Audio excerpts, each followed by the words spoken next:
welcome on back to Skippers, presented by OwnersBox. Today we are giving you round-by-round targets for the start of your fantasy baseball drafts. We're going to go through the first 10 rounds, give you the players that we are targeting, players that we think you should pick.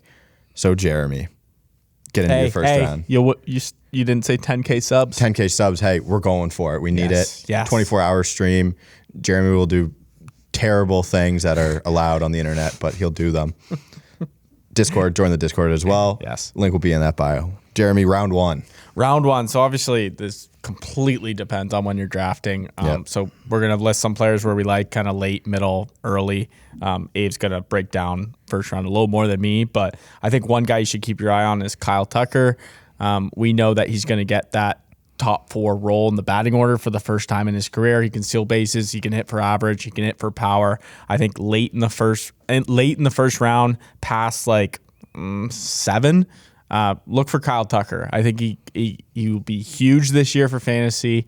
Kyle Tucker is a name to remember. Okay, so I got 3: early, middle, late. I like to go steals early no matter what in my draft. So I have Trey Turner, Jose Ramirez, and Ronald Acuna Jr. Yep. Ronald Acuna Jr., knee injury. He said he's almost 100% healthy. He says he's going to be back to what he was doing before. I believe him. He's just a freak athlete. I think he'll be able to steal. Jose Ramirez can just do it all while able to steal bases. And Trey Turner, obviously, great speed, great average, can hit for power, can do it all. So I think for me, I am targeting steals early. And if you're at the front, you're in the middle, or you're at the back, you have a player that can fit that mold. Okay, so look for steals. That's sort of your strategy in the first round. Yeah, 100%. Okay. Going into the second round, I've been in some videos talking about Walker. I like Walker as a good target in the middle of the second round. Devers has been going early in the second. He was like late second last year. I think for good reason. I think Devers is very strong. You're looking at over 100 RBIs. I think he takes another step forward this year. I like Devers early in the second. Okay, so I would counter that with I have a guy in the third I like better. I did a mock draft today, and I just printed out the results, and we're just going through that. So I have Luis Robert, Yordan Alvarez here in the second. If you go steals early, Yordan Alvarez for sure, man. Yep. He's going to hit for average with a ton of power. Maybe the runs not so much, but he is a good 4-category contributor, I think. So if you target steals early, you have some leeway with Yordan Alvarez there in the second. Luis Robert is the same thing. Ultra talented. Can steal a couple more bases. But that's what I'm going there in the second round, at the end of the second round. Yeah, I like that pick. Third round, really like the third round and the value there. Shane Bieber, if he's your first pitcher off the board, I am ecstatic with that. He was one of my must-draft pitchers. Matt Olson, new Brave, love the move. It's really good for fantasy, I think. Really good for fantasy. I always think that he's been an underrated fantasy player. He's going to Atlanta. I expect a big year. I think Matt Olson is a great third-round target. Okay, and if you want to get third base because it's so thin, for me in the third round, I'm going Manny Machado. Just pretty much as like consistent as they come with the ability to steal bases. I think it's a no-brainer for me at third base. I would pass on Devers for a different talent personally. And then Julio Urias as my pitcher in the third round, kind of in the middle to late. I think wins, talent, whip, ERA, all that stuff. He can do it. Going into the fourth round, I do love Trevor Story. This was a guy who was drafted 10-11 last year. Very good, has lots of power. If he goes to the Yankees, he's not signed yet when we film this episode, but if he goes to the Yankees, I love him there. I love him pretty much anywhere with any small ballpark, and I think that's what teams are going to be targeting him for because of that power, that home run You have power. to hope he goes back to Coors is like the best one. Yeah, but he's not going back to Coors. I can't see that happening. And then Giolito for pitcher. I think the strikeout upside here in the fourth round is crazy good. Obviously, he was a little inconsistent last year, but I think he finds his groove this year. Okay, and for me, it's Wander Franco. I think he's a second to first round pick next year. He's just going to build on what he's done at the end of last season into the playoffs. He was just so good. But I'm hoping that he can take a step in being a really good fantasy contributor, not just a really, really, really Solid player. player. So, and I think he makes that jump this year. And then Sandy Alcantara at the end of the fourth as a pitcher for me, 200 inning guy all the time. Maybe not the wins this year. I hope he can figure out the wins, but I think ratios are going to be really good. So that's who I am looking at in the fourth round. Going into the fifth, we both like George Springer.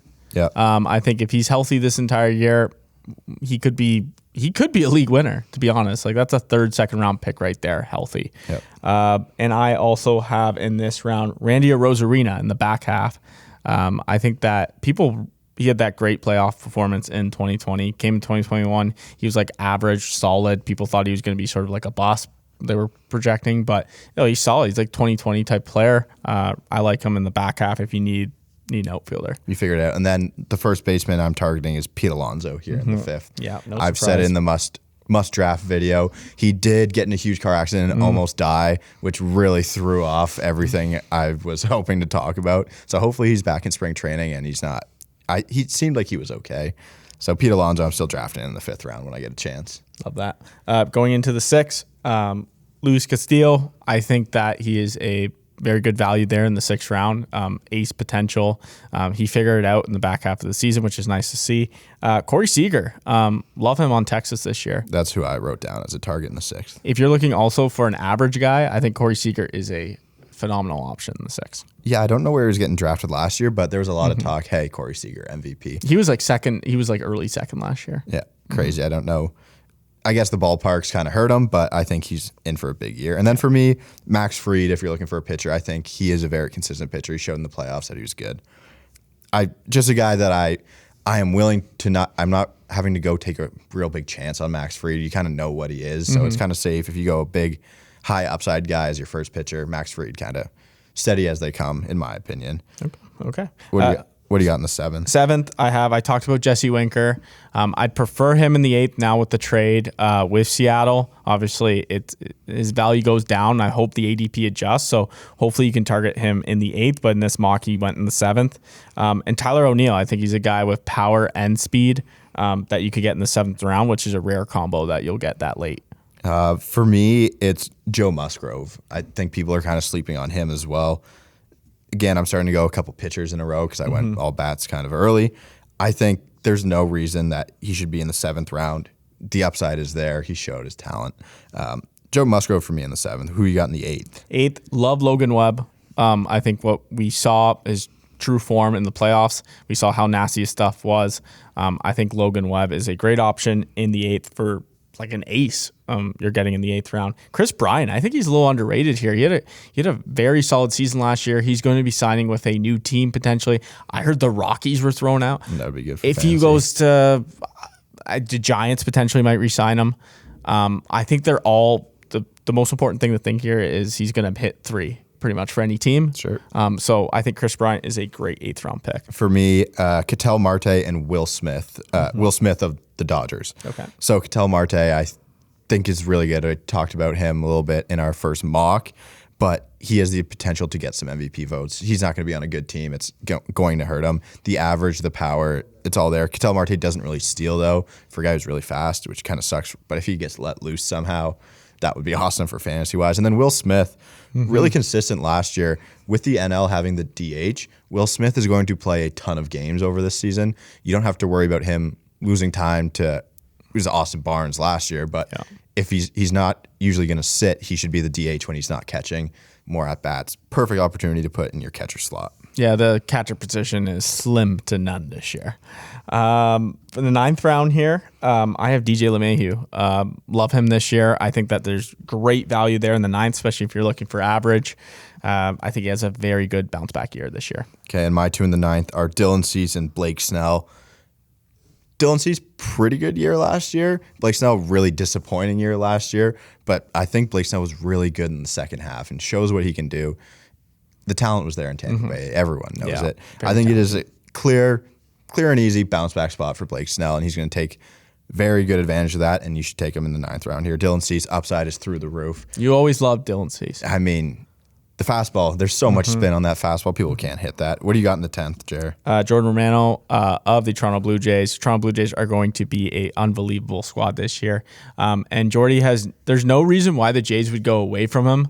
Unless they sign someone. Unless they sign someone. But even if they sign someone, I don't know if they give him the closer role right away just because of how good Jordy. He has to lose this role, I think. And if that's the case, and I don't even know if the Jays will sign someone. But I think that 10th round, great value for a, what do you say, top 4 team in the MLB, Ace, closer. No, best team in the MLB. Best team in the MLB. And I'm going to go Will Smith of the Atlanta Braves this time as my reliever. Solid, a guy who doesn't really need to compete for his job. It's his to lose. Yeah. That team's going to be really good. Will Smith's shown he can do it. So give me those saves for Will Smith. And the 10th, I'm not going closer really before that. 10th round, first time you're going for a closer. I think that's good. Any more notes from you? No.